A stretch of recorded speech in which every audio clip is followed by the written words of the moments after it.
Hi everyone, I'm Frida and I'm back with another video. In this video, I'm going to show you how I made this Western Bluebird Cloisonne Enamel pendant. But first, I would like to say thank you to my patrons for the support.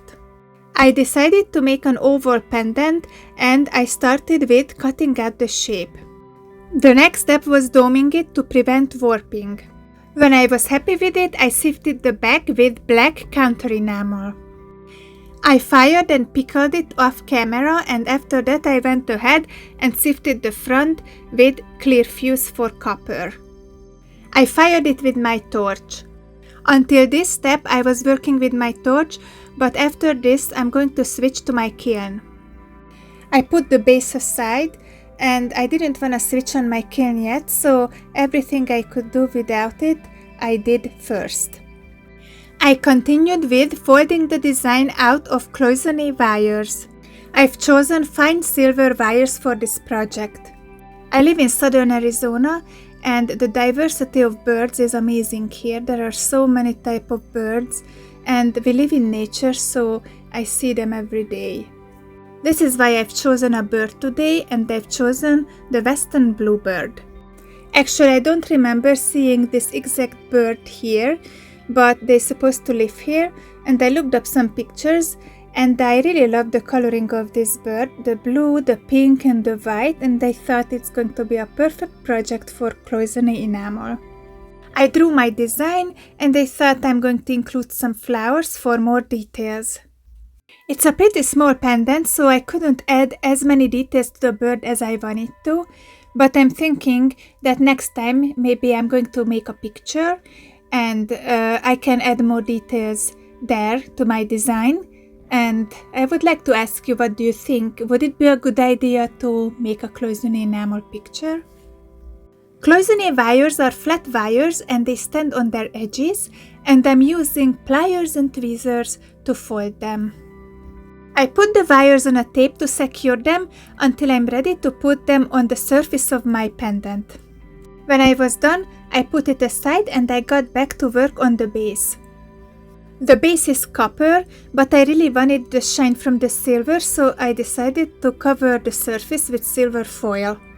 Here I'm wrapping the foil around the edges, and the idea of this, when the base coat melts at the next firing, the foil going to get stuck in it and the surface going to be covered with silver.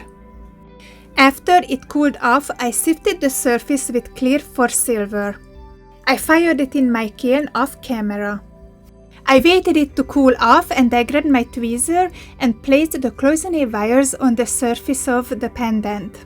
I'm also using glue to secure the wires until the next firing. My daughter just came in and I showed her the finished pendant and she said it's really cute, but it's a little bit silly looking. What do you think? Anyway, she does amazing artwork and I'm going to link her YouTube channel in the description. Please check it out. When I finished putting the wires on the surface of the pendant, I waited the glue to dry and I fired it in my kiln off camera. Now the fun part of this process begins, applying the colors.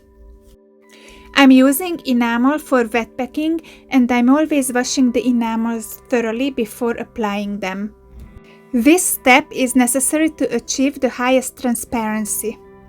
I have a Patreon video on this subject. I explain exactly how I wash and store my enamels there. Please check it out. Wet packing is the name of the technique when water added to the powdered enamel, and this makes it possible to transfer these enamels between these little cells. I was really excited and curious how these colors going to look like together after firing. You have to know that enamel changes color in the kiln, so let's see. Important to mention here that enamel has to be really dry before it goes in the kiln. I fired it for 2 minutes on 1400 Fahrenheit. Now it's time to apply the second layer of colors. We need to apply a few layers, and we need to do this because enamel shrinks during firing. I'm going to share the materials and colors I used for this pendant on my Patreon. I did the third layer off camera. When it cooled, the pendant was ready for the sanding. I really love this part of the process because the pendant comes alive front of my eyes. I clean off the excess glass from the wires and also smooth out the surface. Enamel loses its shine during the sanding process, so we need to do one more firing. Now the shine is back, the enamel part of this pendant is done. I put it in a setting I made and this is how it looks. I really love the colors, how they turned out. This is it for today, and if you like my work and these videos, please consider supporting me on Patreon or buy me a cup of coffee. The links are going to be in the description. You can also show your support by subscribing to my channel and liking, sharing and commenting on my videos. Thanks for watching and see you in the next one. Bye!